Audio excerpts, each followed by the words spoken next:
but also often quickly disregarded due to the intensity of the message. But stirring the theological pot is always going to be controversial, and tying it into an alleged space government is a bomb to consensus reality that most people interested in the law of one channelings kind of just awkwardly accept. Circling back from our theological crisis spurring questions about a potential space government bound to secrecy by a divine mandate of free will, this is especially relevant as it's related to the 21st century's longing for secularized spirituality, and here we are, being handed the secrets that bind heaven and earth together on a silver platter. So welcome to the first real episode of the SbSB series. We've done light briefing on the general nature of the material and have lightly treaded associated works, but I promise you we've hardly scratched the surface of truly understanding what the raw material is.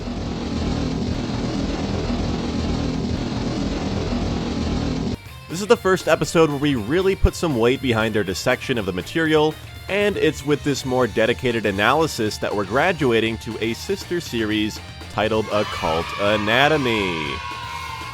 Don't worry, our SbSB series isn't going anywhere, but in my endeavors to truly express what this material is communicating, I found the need to create a separate series exploring the mysteries behind the veil.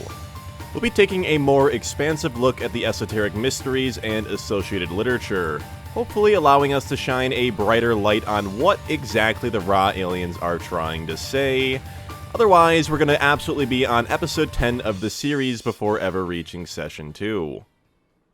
Last episode was a quickie dedicated to handling exactly how much information is thrown at us before we're done reading the first session. Some viewers may want me to get straight into dissecting Ra's communications, but I do think it's important that we spend some time exploring the foundational concepts of the material. The most outlandish thing being the Galactic Confederation of Planets in service to the one infinite creator, which is shocking. Not only does this buzzword shake up our perceptions of the galactic neighborhood, it also rubs up and exposes our theological foundation. And both of these topics still carry an intense veil of mystery, if not controversy, around them. For want of knowledge, my people are lost. The raw material is a particularly fascinating body of work to stumble across, simply because it answers questions we have about reality that, up until our first encounter with Ra's contact, have never been answered in any kind of satisfying manner. If you're the type of person to be watching a YouTube series breaking down every session of the raw material, I'm sure there's some part of you that finds that the law of one channelings have answered questions about the true nature of reality, or at bare minimum, have asked us to ponder the truth about some of the world's biggest mysteries. I would really like to approach every concept in the series from the perspective of someone trying to string together an occult theory of everything, so to speak.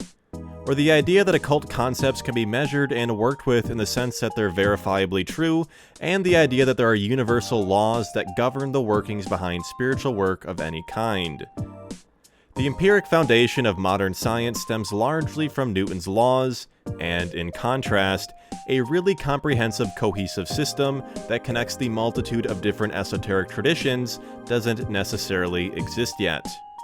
In the same sense that math and physics govern the world of engineering and science, there still is not a universally agreed upon system of how the world works when it comes to spirituality. Religion seems to be becoming more and more of a societal force that has become related to tradition and community, as it often seems to reject the secular modern idea that things are true because they are, and not you shall burn in the depths of hell because you worship the wrong god. During the Age of Enlightenment, divine illumination was gradually disregarded in favor of the consistency and incorruptible nature of the physical sciences, but over time, we pushed down one mole only to whack another, and we've reached a standstill in man's ability to comprehend the real. I'm sure it's obvious by now why I'm creating the Occult Anatomy series. The nature of unveiled existence as it's related to the idea of an afterlife, deep states of meditation, shamanic trance, psychedelic experience, and uncovering the literal nature of our dreams is what's afforded to us when we stop to consider that completely disregarding illumination as a valid way of generating knowledge was a decision made to escape the tyrannical authority of the Church, and not an ultimate position which states that science is our only ally in our quest towards understanding reality. This being said, the great fear when it comes to illumination as a way to grow into knowledge is that the message may become corrupted. No one has ever crossed this line, so I'm not quite sure why I'm bringing it up. Anyways, corruption is one of the bigger themes of the Law of One channelings. Throughout the material, the ritual work and discernment practiced by the team channeling Ra is addressed as extremely important. Maintaining a pure channel is an art in and of itself, and Ra constantly commends the trio for their efforts in staving away negative influences. So let's create an absolute here. Either there is or there isn't anything to be discerned from divine or heavenly illumination. It's either all worthless, or there is something to it and it's worth developing a protocol that counters corruption and seeks to find the heart of whatever particular message it is that you're trying to listen to. The Law of One is a theory of consciousness put forward by Ra, and not only are we going to explore exactly how alien their message truly is, we're going to put Ra's theory of consciousness, the Law of One, to the test. How are we going to do this? Well, first things first. In a series dedicated towards in-depth analysis of the material, it needs to hold up against unbiased scrutiny. I am absolutely biased, but the thing where I keep mentioning that the Law of One is practically a completely fenced-off logic system compared to Ra's alleged existence and other things is really important. The Law of One as a defined, fundamental principle of reality, which was coincidentally generated through illumination/channeling, is especially relevant to the validity of channeling/illumination as a whole. If the Law of One is true and survives the test of verifiable proofs, the practice of channeling as a whole might then be looked at in a different light. So I guess we're asking ourselves whether or not the snake eats its tail. Can the Law of One as discerned through illumination be proven scientifically? What are the chances that properly answering this question solves the alignment problem within the field of AI? It's really exciting stuff we're working with here, and its impact seems to far supersede the cloud of uncertainty regarding the legitimacy of L&L's channeling endeavors. Let's continue lending support to breaking down 106 sessions of the raw material, along with the creation of our new Occult Anatomy series. So yeah, breaking the Law of One down to a science isn't something too feasible to imagine at the moment, because we haven't clearly covered what the Law of One even is yet within the series. The Law of One as a theory of consciousness really cuts close to the core of how we discern truth itself. Otherwise, there would be more truth shining on the actual nature of consciousness. Our official definition of consciousness is, in the empiric sense, completely aimless. According to Ra, consciousness is the microcosm of the Law of One. Our poor understandings of consciousness are now in direct conflict with any legitimate attempt to seriously scrutinize the Law of One. It's why we're spending so much time in the series, and on the channel in general, working through empiric thought in the occult. This means recognizing authors in the field, which span from psychologists like Carl Jung, all the way to the authors of the raw material channeling heavenly scripture from an extra-dimensional social memory complex. On this topic, the book Alchemy brings up an interesting thread of research exploring the link between the so-called unconscious and matter. It isn't exactly understood how it works, but the connection between the worlds that emerge from our deeper mind through the route of dreams, mystical states of consciousness, and psychedelic experiences contain within them an undeniable connection to the real physical world. The mystery contained within this field of study can be understood as a branch of occult science, and rest assured, we're going to blow up these types of mysteries until life's greatest esoteric truths that have been overlooked thanks to the tyranny of a church or government, arrogance, or even just simple ignorance, have no choice but to be accepted by the wave of secularist thinking that has swept the West, thanks to no other force besides the sheer weight of insurmountable evidence proving that even the hidden nature of the universe is not immune to peer-reviewed research and videos of frogs on Instagram Reels. So yeah, it kind of follows that better research into the world of the unconscious also shines better understanding into the mysteries of our own consciousness. Which brings us back to our attempts to discern whether the law of one is hippie shit or esoteric and goated. We'll keep exploring the hard-hitting questions about what it means or why it's worthwhile to accept the law of one as law. Of course, exploring everything from basic critical thinking, otherwise known as the great plank of modern religion, all the way to getting our grubby little hands on every relevant slice of data afforded to us in the underappreciated age of information. With the challenges laid out to us in our journey to properly discern Ra's communication as fact or fiction, laid out neatly alongside the esoteric threads of knowledge which consensus reality struggles to properly integrate itself with, we now return our eyes to session 1.0 of the material. Let us for a moment consider thought. What is it, my friends, to take thought? Took you then thought today? What thoughts did you think today? What thoughts were part of the original thought today? In how many of your thoughts did the creation abide? Was love contained, and was service freely given? You are not part of a material universe. You are part of a thought. You are dancing in a ballroom in which there is no material. You are dancing thoughts. You move your body, your mind, and your spirit in somewhat eccentric patterns, for you have not completely grasped the concept that you are part of the original thought. See why we focused on the meaning of the one original thought so much last episode? Philosophical ways of being aside, Ra immediately stresses the importance of resonance with the one original thought, indicating how we go about doing this and why this is something worth pursuing.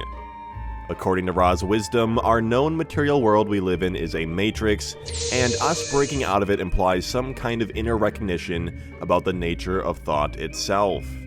And yes, although I don't have a timeline for it, I do plan on analyzing the Western world study on the famous Enlightenment, associated primarily with Buddhism, as it's related to Ra's Law of One message. Popular ideas like simulation theory, Christianity's distinction between heaven and earth, Buddhism's conception of samsara and nirvana, and any other depiction between the mundane world in mystical contrast to a spirit world are also stones we will not be leaving unturned. It's worthy to note that one of the world's most noteworthy intellectual achievements, the study of the physical sciences, also hints at a similar conclusion. The idea that at every stage of the breakthrough in understanding what forces truly comprise the material world, we continue to flirt with the impression that dissecting the world of matter yields nothing except mystery. This revelation being especially relevant when we consider that everything that has appeared solid, real, and full to our human sense perceptions is actually professing its identity as an illusion, projected by forces that only either seem to shrink in size or reveal themselves as light. Okay, back to the real mysticism. I wasn't super happy with my description of the one original thought last episode. It really felt like I was missing something. It wasn't until I was going through last episode's script when I realized that I literally forgot to add the definition we were working with.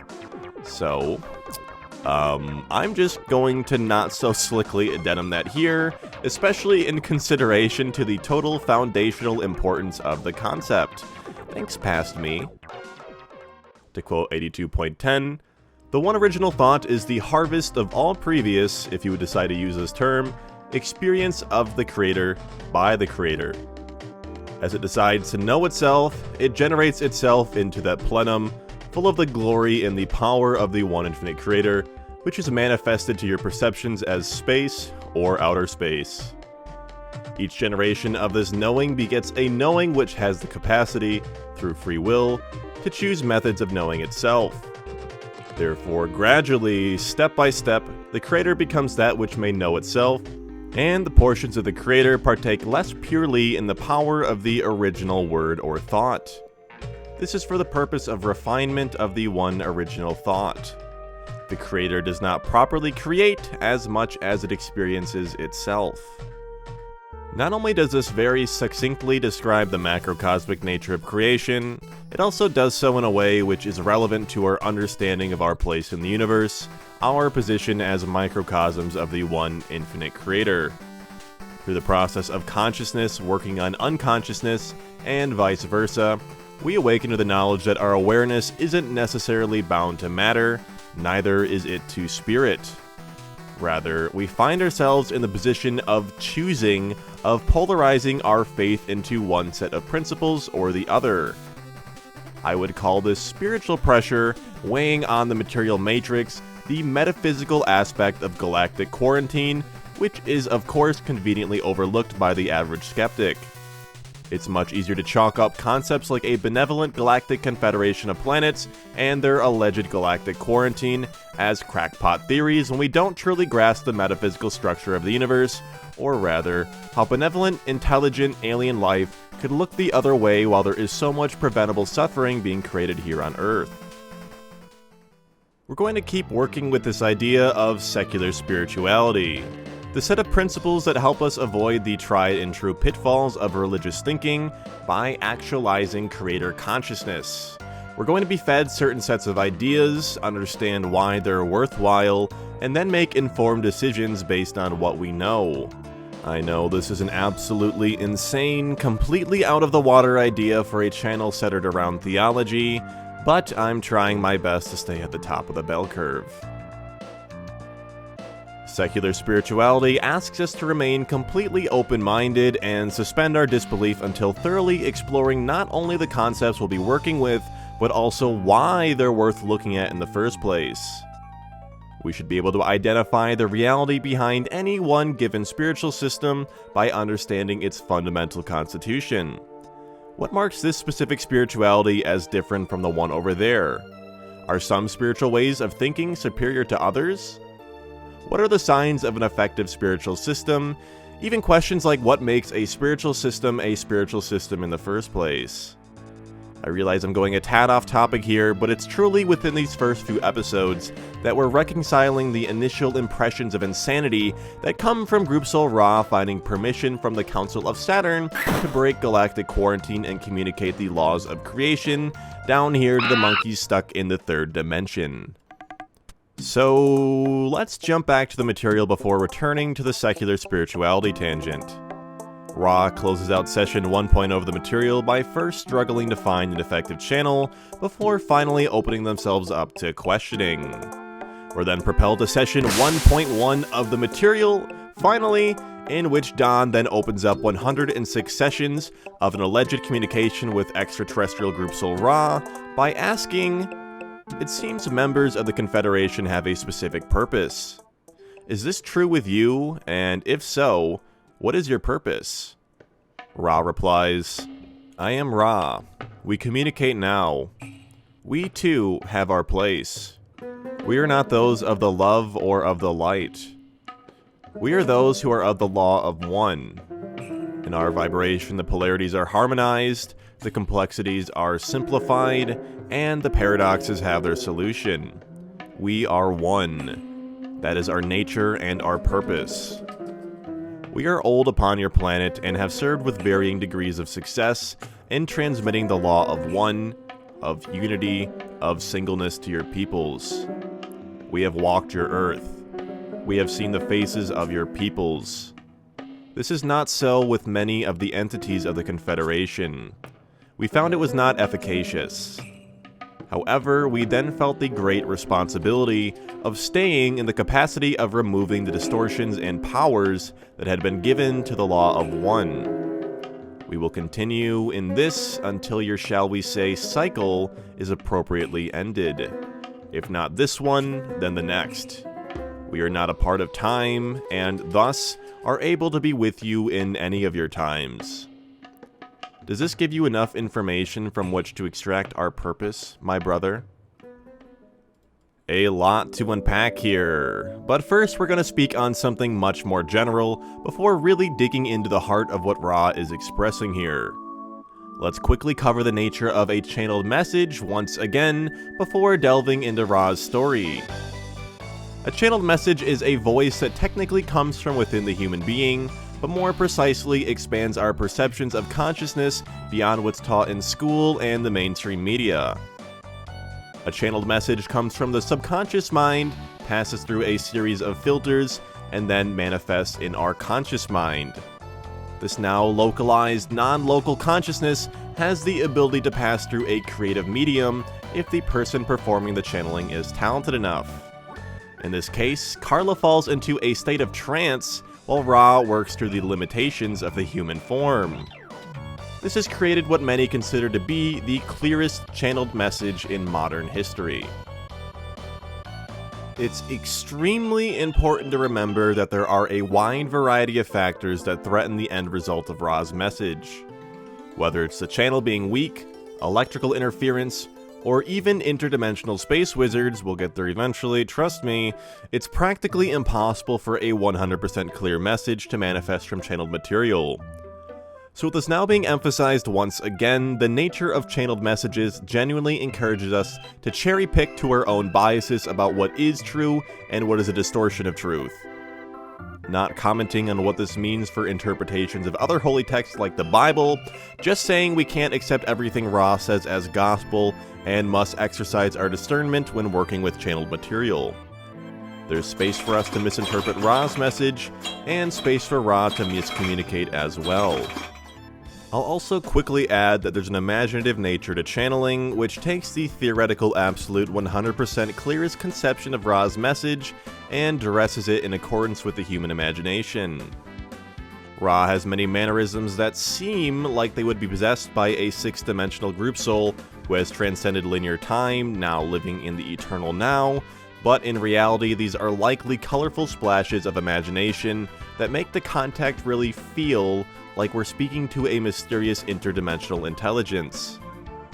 I can imagine some viewers might be getting tired of me being an unrelenting Ra material apologist, but I've really been working to get this series in the spirit of taking Ra's message seriously, and this not only requires us to be very selective of when we put on our skeptical lens, but also asks us to truly test the limits of our ability to suspend our disbelief.